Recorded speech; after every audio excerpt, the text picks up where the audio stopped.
Hello, everyone. Welcome to our first lesson. Yay!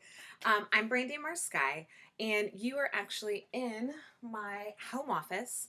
I do have three animals. I have two dogs and a cat, so you may hear them. They may want to say hello, so just say hi, ignore them. um, so today's our first lesson, and we were going to start off doing and talking about drag basics.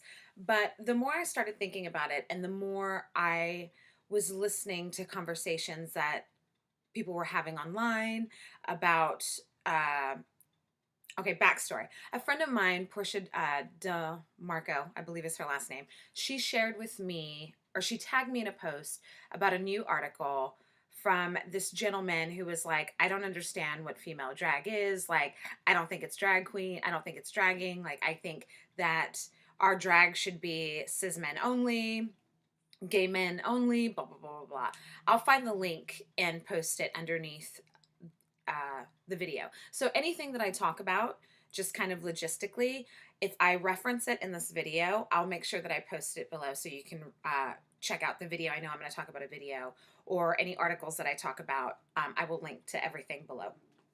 So she tagged me in this post and it was all about that. And so I was like, okay, I have this amazing group. And do you hear him? Do you see him? That's Zen. So I have this amazing group and we're going to cover pretty much every aspect of drag. And so instead of starting at drag basics, I thought, well, we should probably start at the very, very beginning and kind of get into a space where we all can agree on, at least in this little space, agree on what drag is, like a definition of drag that's inclusive to all the performers that perform it. So that's basically what this lesson is about, and that's kind of like the trajectory that made me decide to change the format. I just realized that my computer's not plugged in, so I'm going to pause this and then I'm going to plug it in and I'll be right back. All right, I'm back. Computer's plugged in. We're good. We should be good. Anyway, so going back to this lesson. So this first lesson is really about a little bit about the history of the drag term, and also a little bit about where drag began and where it is now and evolving, and a pretty good it's a pretty good spectrum of what drag is and how we can come together and bring that together so we can formulate our own definitions, your own definitions of what drag is, and we can come to a collective understanding of what drag is going to be in our time together in this space. Make sense? Yay! Okay, so before we get started, I wanted to read a quote, and I think this quote kind of embodies what drag is. It's by a gentleman named Keith E. McNeil, and he is, I believe, from the University of Houston, and he is an anthropologist, and he has this really great article called "Behind the Makeup: Gender Ambivalence and the Double Bind of Gay Selfhood in Drag Performance." I have notes right here so I don't get sidetracked. I'm easily sidetracked. um, so anyways, I wrote a book. I know some of you have read it, but it's this little guy right here. And I started off the second chapter called Drag with this quote. So here goes. Drag's complexity requires that any single interpretation be understood as partial truth. So I think that's a really great space to begin our conversation, because I'm a firm believer that there's so many different truths out there, and there's so many different definitions, and it's kind of like religion or spirituality in general. Truth is one, paths are many, right? So drag is drag, and everybody's definition, there's some kind of partial truth to it. And what I like to claim as my truth, and truth in art expression anyway, is something that is inclusive of all, right? So that's where my epistemology and my logic into formulating my definition of drag came from. Was I wanted something that was going to be super all inclusive to everybody who was performing, whether that was a drag king, whether that was a female drag queen, whether that was, a gender fucker, a bearded queen. I wanted a definition of drag that included everybody. And so I think taking little pieces and all the understanding that every definition has a partial truth is a really great way of trying to enter into one's own definition. So I wanted to start with that quote. Take everything I say with a grain of salt. You're going to have your own opinions. I want you to have your own opinions. I want you to form your own opinions. I want you to be free thinkers and say, fuck the norm. I'm going to do what I want. But I also want to let you know that everything that I'm teaching you in this lesson is coming from extensive research. I have been studying female drag queens. I did my MA thesis on female drag queens. That's what this book is. So I've done a whole lot of research because I love this art form so much and I want to know it inside and out. So with that said, let's talk a little bit about how drag was traditionally defined, right? So everybody knows that, or everybody assumes and thinks and defines drag as being traditionally men, cisgendered men, dressing up as females. So you have this whole, what some academics call this idea of bioinversion drag. So the only way to do drag, traditionally speaking, in some people's mindset, is you have to go from this gender that you're representing to its opposite. And so that's called bioinversion drag. So like you're going to the opposite. So if I was a cis female, I would be performing, in order to do drag, I would be performing female. If I was a cis female, the only way that I could quote unquote do drag is to perform as a man, right? So this is the way that drag has traditionally been known. And so in part of my research is kind of not deconstructing, but really kind of tearing down that definition of why this whole idea of bioinversion drag isn't necessarily the quote unquote right, I hate that word, but the most inclusive, let's go with that, the most inclusive way to define drag. And so the term drag, and let's go into a little bit to the etymology of drag. So the term drag originated in theater. Some say it's Shakespearean. Shakespeare was born, in the 1500s.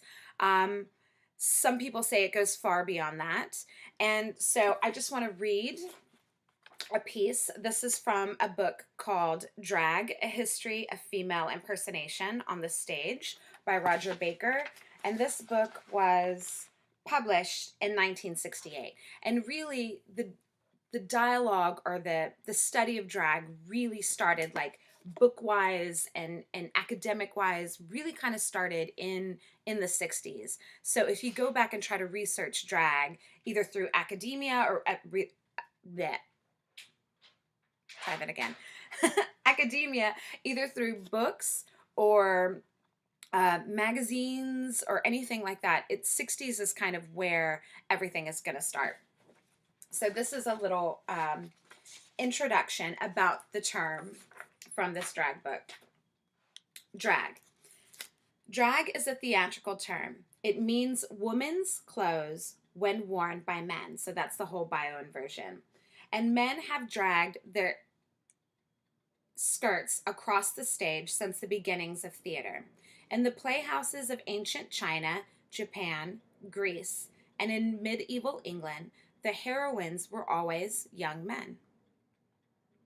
Sooner or later, however, women exerted themselves and managed to appropriate the center of the stage. In China, it wasn't until the present century that this happened. In England, it followed the restoration of the monarchy in 1660. After that date, female impersonation in this country became a curiosity, a cue for comedy. And so when a lot of people talk about the origins of drag and where drag began, this is what they reference. They reference drag being a part of theater, that drag got its name from the skirts dragging on the floor. And so they're really talking about this heteronormative, beginnings and startings and introduction into culture and society of drag.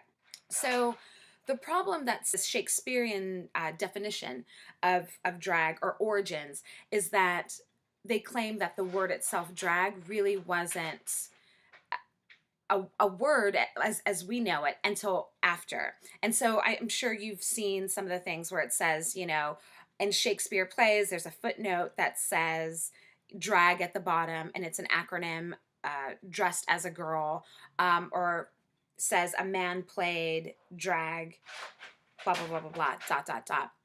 We'll talk a little bit about the acronym a little bit later. I'm still working on the coffee. So we'll talk about that a little bit later. Now I wanted a sip.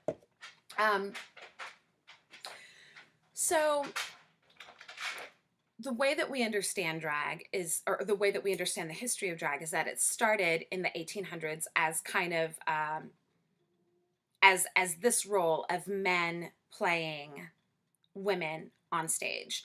And so that was the first time the word was really kind of introduced into, I'm a geek like that, so I'm going to go back and forth between history and the etymology, because I think that within those two frames is kind of the truth. These are both partial truths, so the truth is going to come out in between those. And so the etymology, so around 1870 is roughly when the term drag was introduced into, as a noun, into language. It was theater. It was men playing women on stage. So that's kind of when it was introduced as a noun. Around that same time, 1870s, was when it became a verb. So they would refer to the characters or the men playing these female characters as being in drag. So that's kind of like where the first reference of going in drag came from. Sorry, my screen went blank. So the adjective came around at the same time. So like 1887, which described a female theatrical role playing by a male. And so all of this is the birth of drag as not really what it is today, but it's the, let's just say blanket, it's the birth of drag. Okay. 1800s, birth of drag. Yeah, Shakespeare, it goes a little farther than that. Shakespeare did have men dressing up as females, but there's about 300 centuries in between the two.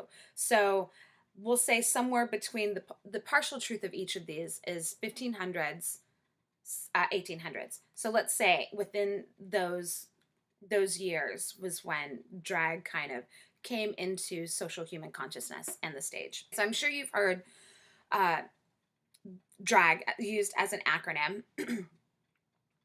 DR, which is dressed, A as, and then a girl as part of the G. So a lot of people will reference that when they talk about the origins of drag.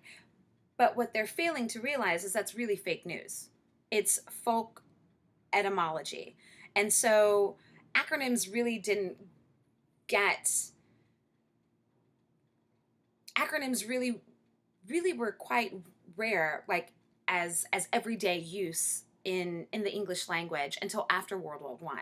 And so that was like 1918. And so when they reference the acronym drag, dressed as a girl, they're saying that it dates back to Shakespeare.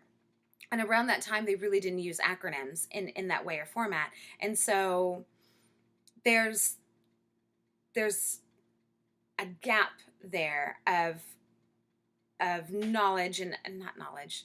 There's a gap there of forward progress, of language forward progress. And so it's really, the acronym is an attempt to reverse engineer and kind of make drag be what it is today when it really originated in this.